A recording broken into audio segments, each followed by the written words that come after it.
एक छोटे से गांव में जहां पहाड़ियों की गोद में बसी जिंदगी सुकून से बहती थी और अजान की मीठी आवाज फिजा में गूंजती थी, वहीं रहता था एक नन्हा लड़का हसन। इस बार रमजान आने वाला था और हसन के दिल में अजीब सी खुशी और उत्साह था। इस साल उसने ठान लिया था वह पूरा रोजा रखेगा। ये उसके लिए सिर्फ एक इबादत नहीं बल्कि एक बड़ा मुकाम हासिल करने जैसा था। चाँद रात की नई उम्मीद। जैसे ही चाँद रात को आसमान में महीन सा चाँद चमका, रमजान की आमद का पैगाम मिल गया। हसन की खुशी का ठिकाना न रहा। अगली सुबह जब अंधेरे में सुहूर का वक्त हुआ, उसकी अम्मी ने बड़े प्यार से उसके लिए पौष्टिक खाना तैयार किया। पूरा परिवार साथ बैठा, दुआ मांगी और अल्लाह से सब्र व ताकत की फरियाद की। रोजे की पहली चुनौती। जैसे जैसे सूरज ऊपर चढ़ने लगा, हसन की परीक्षा शुरू हो गई। स्कूल में मदरसे की क्लास में उसने ध्यान से शेख इमरान की बातें सुनी। वो पैगंबरों की कहानियां सुना रहे थे, सब्र, मेहनत और ईमान की कहानियां।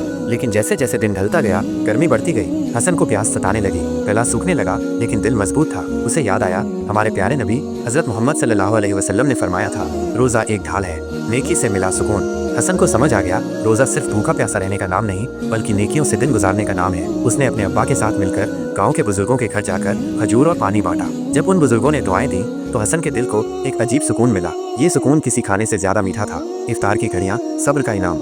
शाम होने को आई और इफ्तार की तैयारियां शुरू हो गई। हसन ने महसूस किया कि आज का दिन सिर्फ भूखा रहने का नहीं बल्कि खुद को बेहतर बनाने का था। जैसे ही मुअज्जिन की आवाज गूंजी, हसन ने खजूर उठाया, बिस्मिल्लाह कहा और पहला निवाला लिया। अब्बा मुस्कुराए और बोले, माइनस सब्र और मेहनत ही नामुमकिन को मुमकिन बनाते हैं। हसन की पहली जीत। उस दिन हसन ने सिर्फ रोजा नहीं रखा, उसने सब्र, नेकियों और सच्चे ईमान का असली मतलब समझा। उसने सीखा कि सच्ची ताकत सिर्फ शारीरिक नहीं होती बल्कि अपने नफ्स, इच्छाओं पर काबू पाना भी असली ताकत है। रमजान सिर्फ भूख प्यास सहने का महीना नहीं बल्कि आत्म संयम और खुदा से जुड़ने का जरिया है। और हसन ने इस सफर की पहली सीढ़ी पार कर ली थी।